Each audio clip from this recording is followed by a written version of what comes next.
Hello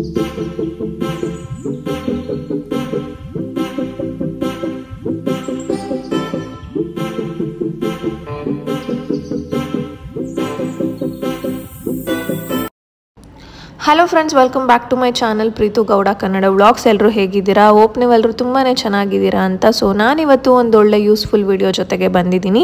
Sri Rama Navami ಹಬ್ಬನ ನಾವು ತುಂಬ ಗ್ರ್ಯಾಂಡಾಗಿ ಕರ್ನಾಟಕದಲ್ಲಿ ಅದನ್ನು ತುಂಬ ಚೆನ್ನಾಗಿ ಸೆಲೆಬ್ರೇಟ್ನ ಮಾಡ್ತೀವಿ ಅಂತಲೇ ಹೇಳ್ಬೋದು. ಇದು ಯುಗಾದಿ ಹಬ್ಬ ಆದಮೇಲೆ ಬರುವಂಥ ಹಬ್ಬ ನಮಗೆ.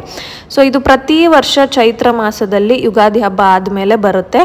ಸೊ ಯಾವತ್ತು ಬಂದಿದೆ, ನವಮಿ ತಿಥಿ ಯಾವಾಗ ಸ್ಟಾರ್ಟ್ ಆಗಿ ಯಾವಾಗ ಹೆಂಡಾಗುತ್ತೆ, ಪೂಜೆ ಏನು ಮಾಡಬೇಕು, ಮತ್ತು ಪ್ರಸಾದನ ಏನು ಮಾಡಬೇಕು, ಎಷ್ಟು ದೀಪಗಳನ್ನ ಹಚ್ಚಬೇಕು, ಯಾವ್ಯಾವ ಥರ ದೀಪ ಆರಾಧನೆ ನಾವು ಮಾಡ್ಬೋದು, ಅದನ್ನೆಲ್ಲನೂ ನಾನಿಲ್ಲಿ ತಿಳಿಸ್ಕೊಡ್ತೀನಿ. ಸೊ ಅದಕ್ಕಿಂತ ಮುಂಚೆ ಇನ್ನೂ ಯಾರು ನನ್ನ ಚಾನಲ್ನ ಸಬ್ಸ್ಕ್ರೈಬ್ ಮಾಡ್ದಲ್ಲಿ ಹಾಗೆ ನೋಡ್ತಿದ್ದೀರಾ, ದಯವಿಟ್ಟು ಸಬ್ಸ್ಕ್ರೈಬ್ ಮಾಡ್ಕೊಂಡು ನೋಡಿ. ಈ ವಿಡಿಯೋ ಏನಾದರೂ ನಿಮ್ಗೆ ಇಷ್ಟ ಆದರೆ ಪ್ಲೀಸ್ ಒಂದು ಲೈಕ್ ಮಾಡಿ, ಶೇರ್ ಮಾಡಿ, ಕಮೆಂಟ್ ಮಾಡಿ. ಸೊ ಶ್ರೀರಾಮನವಮಿ ಯಾವಾಗ ಬಂದಿದೆ ಅಂದರೆ ಈ ಒಂದು ವರ್ಷ ಸಂಡೇ ಬಂದಿದೆ, ಅಂದರೆ ಭಾನುವಾರ 6ನೇ ತಾರೀಕು ನಮಗೆ ಶ್ರೀರಾಮನವಮಿ ಹಬ್ಬ ಈ ವರ್ಷ ಬಂದಿದೆ.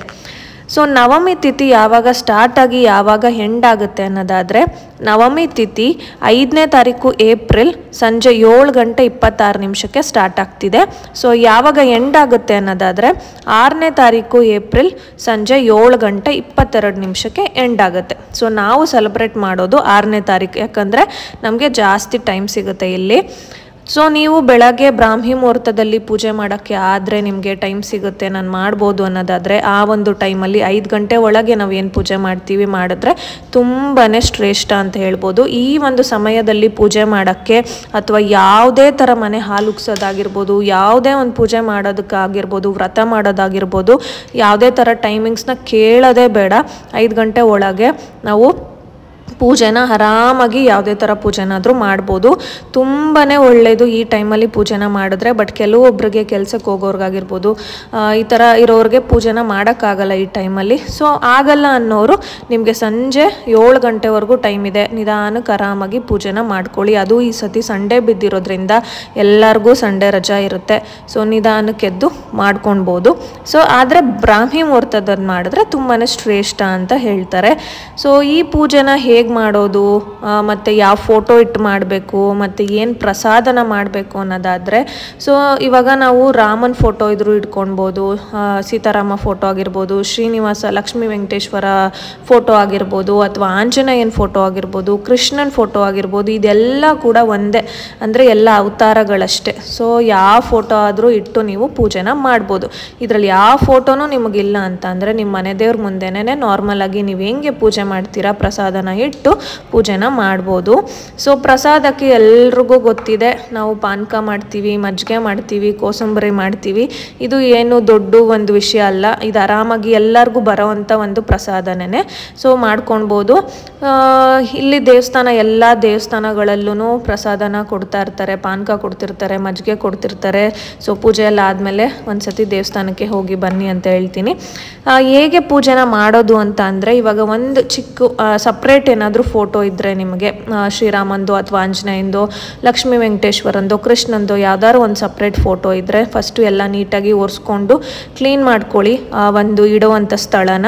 ಆಮೇಲೆ ಕೆಳಗಡೆ ಒಂದು ಟೇಬಲ್ ಥರ, ಒಂದು ಮಣೆ ಥರ ಇಟ್ಕೊಂಡು ಅದನ್ನು ನೀಟಾಗಿ ಒರೆಸ್ಕೊಂಡು ಅದ್ರ ಮೇಲೆ ರಂಗೋಲಿನ ಬಿಟ್ಟು ಶ್ರೀರಾಮ ಅಂತ ಬರೆದು ಪಾದಗಳನ್ನ ಬರೆದು ಅದ್ರ ಮೇಲೆ ಫೋಟೋನ ಇಟ್ಟು ಅದಕ್ಕೆ ಅಂದರೆ ಕುಂಕುಮ ಹೂವು ಎಲ್ಲ ಇಟ್ಟು ಗೆಜ್ಜೆ ವಸ್ತ್ರನ ಹಾಕೋದನ್ನ ಮರಿಬೇಡಿ. ಗೆಜ್ಜೆ ವಸ್ತ್ರನ ಹಾಕಿ ತುಳಸಿ ಮಾಲೆ, ಅಟ್ಲೀಸ್ಟ್ ಒಂದು ಸ್ವಲ್ಪ ತುಳಸಿ ಎಲೆಗಳಾಗಿರ್ಬೋದು, ತುಳಸಿ ಹಾರ ಆಗಿರ್ಬೋದು, ನೀವು ಹಾಕ್ಕೊಂಡು ಪೂಜೆನ ಮಾಡ್ಬೋದು. ತುಳಸಿ ಅಂತೂ ತುಂಬಾ ಶ್ರೇಷ್ಠ ಈ ಒಂದು ಪೂಜೆಗೆ ಅಂತ ಹೇಳ್ಬೋದು.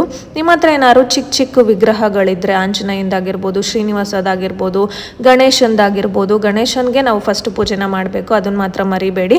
ಸೊ ಈ ಥರ ಚಿಕ್ಕ ವಿಗ್ರಹಗಳೇನಾದ್ರು ಇದ್ದರೆ ನೀವು ಅಭಿಷೇಕನ ಬೇಕಾದರೂ ಮಾಡ್ಕೊಳ್ಬೋದು. ಹಾಲು, ಮೊಸರು, ತುಪ್ಪ ಜೇನುತುಪ್ಪ ಮತ್ತು ಫ್ರೂಟ್ಸು ಇದರಲ್ಲಿ ಯಾವುದು ನಿಮಗಾಗುತ್ತೆ ಅದರಲ್ಲಿ ಅಲ್ಲಿನ ಅಂದರೆ ಅಭಿಷೇಕನ ಮಾಡಿಕೊಂಡು ಆಮೇಲೆ ನೀವು ತುಳಸಿಯಿಂದ ಅರ್ಚನೆಯನ್ನು ಮಾಡ್ಕೊಳ್ಬೋದು. ಚಿಕ್ಕ ಚಿಕ್ಕ ವಿಗ್ರಹಗಳಿದ್ದರೆ, ವಿಗ್ರಹ ಇಲ್ಲ ಅಂದರೆ ಒಂದು ಪ್ಲೇಟಲ್ಲಿ ಬೇಕಾದರೂ ಇಟ್ಕೊಂಡು ನೀವು ನಾಮಾವಳಿನ ಹೇಳ್ಕೊಂಡು ಅರ್ಚನೆನ ಮಾಡ್ಕೊಳ್ಬೋದು. ನಿಮ್ಮ ಹತ್ರ ಏನಾದರೂ ರಾಮಂದು ಸ್ತೋತ್ರಗಳು ಬುಕ್ ಇದ್ದರೆ, ಭಗವದ್ಗೀತೆ ಬುಕ್ ಇದ್ದರೆ ಇದನ್ನೆಲ್ಲನೂ ಇಟ್ಟು ಪೂಜೆನೂ ಮಾಡ್ಬೋದು. ನೀವು ಅವತ್ತು ಓದ್ಲೂಬೋದು. ಒಬ್ರೊಬ್ರಿಗೆ ಶ್ರೀರಾಮ್ ಕೋಟಿ ಬರೆಯೋ ಅಭ್ಯಾಸ ಇರುತ್ತೆ, ಅದನ್ನು ಕೂಡ ಬರಿಬೋದು. ಬರೆಯೋಕ್ಕೆ ಅಭ್ಯಾಸ ಇಲ್ಲದೇ ಇರೋರು ಕೂಡ ಬರೀರಿ, ಒಂದು 21 ಸತಿ ಇಲ್ಲ 108 ಸತಿ ಬರೆದ್ರೆ ಏನೂ ಕಳ್ಕೊಳ್ಳೋದೇನಿಲ್ಲ, ತುಂಬ ಒಳ್ಳೆಯದೇ ಆಗುತ್ತೆ. ಸೊ ಇದನ್ನು ಬರ್ಕೊಂಡು ನೀವು ಪೂಜೆನ ಮಾಡ್ಬೋದು. ಸೊ ಇಷ್ಟು ಸುಲಭವಾಗಿ ನಾವು ಶ್ರೀರಾಮ ನವಮಿನ ಪೂಜೆನ ಮಾಡ್ಬೋದು. ಒಬ್ರೊಬ್ರಿಗೆ ಸ್ತೋತ್ರಗಳೆಲ್ಲ ಓದೋದಿರುತ್ತಲ್ಲ, ಸ್ತೋತ್ರಗಳು ಓದೋ ಅಭ್ಯಾಸಗಳಿರುತ್ತಲ್ಲ, ಸ್ತೋತ್ರನೂ ಓದ್ಕೊಬೋದು. ಆಮೇಲೆ ಇನ್ನೂ ಒಂದು ವಿಶೇಷವಾಗಿ ಏನಂದರೆ, ಕೆಲವೊಬ್ಬರು ತುಂಬ ದೀಪಾರಾಧನೆಗಳನ್ನೂ ಮಾಡ್ತಾರೆ ಚೆನ್ನಾಗಿ. ಅಂದರೆ ಒಬ್ರೊಬ್ರು ಬಾಳೆಹಣ್ಣಿಂದ ದೀಪಾರಾಧನೆ ಮಾಡ್ತಾರೆ, ಅಕ್ಕಿ ಹಿಟ್ಟಿಂದ ದೀಪಾರಾಧನೆ ಮಾಡ್ತಾರೆ, ಈ ಥರ ಸುಮಾರು ತರಹ ದೀಪಾರಾಧನೆಗಳನ್ನ ಮಾಡ್ತಾರೆ. ಸೊ ನೀವು 4 ದೀಪಗಳನ್ನ ಹಚ್ಬೋದು ಇಲ್ಲಿ. ಸೊ 2 ನಾರ್ಮಲಾಗಿ ಆ ಕಡೆ ಈ ಕಡೆ ಫೋಟೋ ಮುಂದೆ ಹಚ್ಚಿರೋದು, ಆಮೇಲೆ ತುಪ್ಪದಿಂದ ದೀಪನ ಹಚ್ಚೋದು, ಇದನ್ನು ಕೂಡ ಮಾಡ್ಬೋದು. ಸಾಧ್ಯವಾದರೆ ನಿಮಗೆ ಯಾವ ಥರ ದೀಪಾರಾಧನೆ ಮಾಡಬೇಕು ಅನಿಸುತ್ತೆ ಆ ಥರ ಮಾಡಿ. ಇನ್ನೊಂದು ಏನಂದರೆ, ಯಾರೇ ಏನೇ ಹೇಳಿದ್ರು, ಏನೇ ನೀವು ನೋಡಿದ್ರು, ನಿಮ್ಮ ಮನಸ್ಸಿಗೆ ಹೇಗೆ ಅನಿಸುತ್ತೆ, ನಿಮಗೆ ಹೇಗೆ ಮಾಡಬೇಕು ಅನಿಸುತ್ತೆ, ನಿಮ್ಮ ಮನಸ್ಸಿಗೆ ಹೇಗೆ ತೃಪ್ತಿ ಅನಿಸುತ್ತೆ ಆ ಥರ ಪೂಜೆನ ಮಾಡಿ. ಇದನ್ನೆಲ್ಲ ಫಾಲೋ ಮಾಡಿ. ಯಾರಾದರೂ ಏನಾದ್ರು ಹೇಳಿದ್ರೆ, ಟೈಮಿಂಗ್ಸ್ ಆಗಿರ್ಬೋದು, ಪ್ರಸಾದಗಳಾಗಿರ್ಬೋದು, ಆ ಥರನೇ ಮಾಡಿ. ಬಟ್ ಅವ್ರು ಮಾಡಿರೋ ಥರನೇ ಮಾಡಬೇಕು, ಅವ್ರು ಹೇಳಿರೋ ಥರನೇ ಮಾಡಬೇಕು ಅನ್ನೋದು ಏನಿಲ್ಲ. ನಿಮ್ಮ ಮನಸ್ಸಿಗೆ ಹೇಗೆ ಅನಿಸುತ್ತೆ, ನಿಮಗೆ ಹೇಗೆ ಸಮಾಧಾನ ಸಿಗುತ್ತೆ ಅದನ್ನು ಮಾಡಬೇಕು. ನಾವು ಯಾವತ್ತೂ ಅವ್ರು ಮಾಡಿದ್ರು ಇವ್ರು ಮಾಡಿದ್ರು ಅಂತ ದಯವಿಟ್ಟು ಆ ಥರ ತಪ್ಪುಗಳನ್ನ ಮಾಡೋಕ್ಕೆ ಹೋಗಬೇಡಿ. ಅವ್ರದ್ದೇನೋ ಒಂದು ಅವಾಗಿಂದ ಫಾಲೋ ಮಾಡ್ಕೊಂಬಂದಿರೋದಾಗಿರ್ಬೋದು, ಅವ್ರ ಮನೆ ಕಡೆಯಿಂದ ಫಾಲೋ ಮಾಡ್ಕೊಂಬಂದಿರೋದಾಗಿರ್ಬೋದು. ಯಾಕಂದರೆ ಕೆಲವೊಬ್ರು ಒಂದೊಂದು ಡಿಫ್ರೆಂಟ್ ದೀಪಗಳನ್ನೆಲ್ಲ ಆರಾಧನೆ ಮಾಡ್ತಾರೆ.